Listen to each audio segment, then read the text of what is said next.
Okay, we're gonna do a little version of my home version of a favorite breakfast dish of mine, kind of a Japanese riff on oyakodon, but I'm gonna use seafood. So I got some shrimp, and it is been seasoned with a little salt and pepper and some Shaoxing wine and little onions here. So we're gonna throw those down real quick.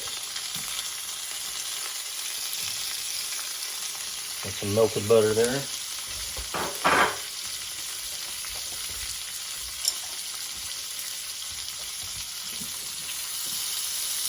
Get those kind of, just a little bit of a sear on that.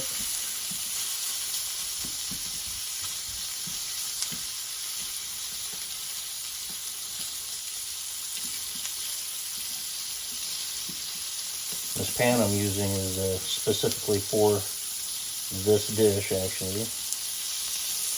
Oyakodon. Oyakodon is normally made with chicken. And oyako means parent and child, so you do the chicken and the egg over rice, which is don, oyakodon.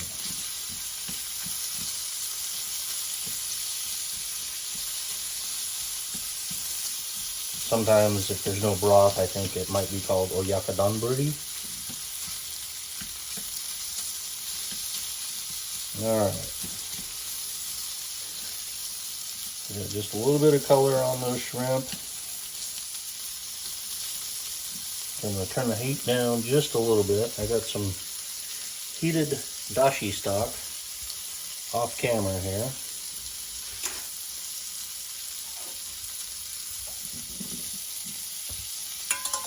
And so this is got just a little bit of shoyu and some mirin in it. I'm going to taste it here and see if it needs a little more.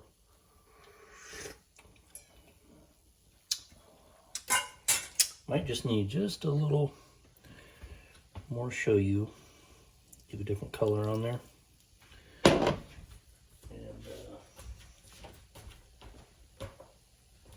maybe just a little more mirin. Not much. Mirin's pretty sweet, so unless you want it really sweet, you can add more mirin. I do not like it as sweet.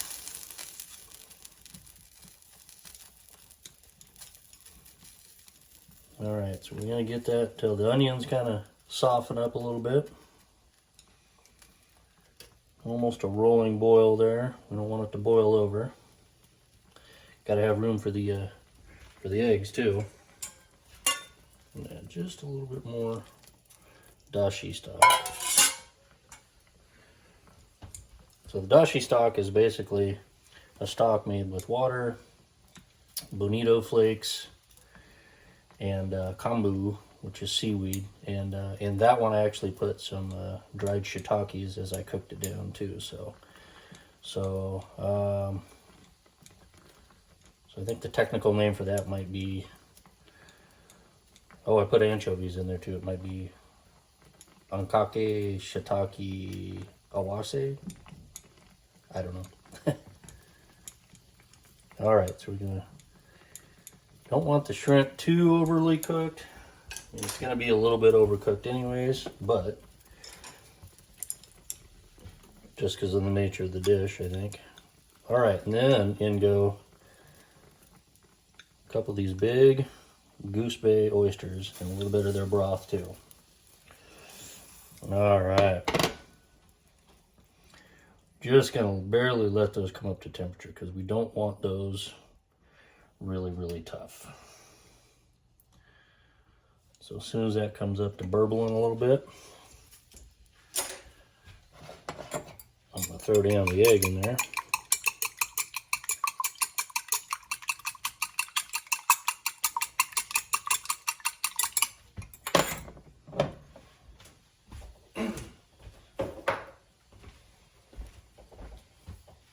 And then off camera again, I've got some a scoop of day-old jasmine rice from yesterday or the day before, whichever. And I just scooped that into a bowl and put that in the microwave. So it's kind of sitting ready. Then we're going to pour the egg over, just like that. Okay. I'm going to turn the heat down a little bit. We're going to garnish preemptively with a little bit of green onion. Probably do more fresh later. All right, then we're going to cap it with this guy. It's got a little blowhole in there too, so. This is just an aluminum pan, so sometimes the egg will stick a little bit to the bottom of the side, so I like to keep a little squeegee on hand just for that. So, all right, let me grab that rice.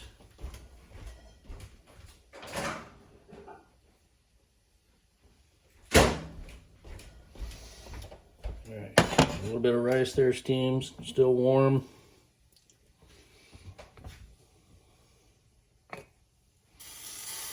All right, that is just about getting there.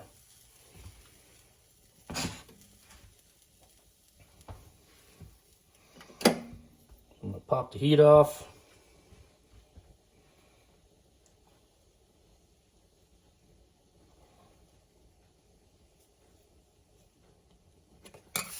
All right. So what we'll do, this is pretty full, it's bubbling over. We're gonna run the squeegee around that a little bit. Now, these pros in Japan know how to do this really well, but I'm not that great at it. So I just do like so.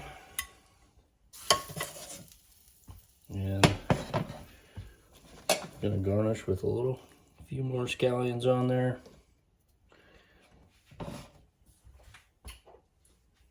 And we're gonna go in with a little of my homemade sashimi togarashi, which is 7 spice. So it's a little spicy.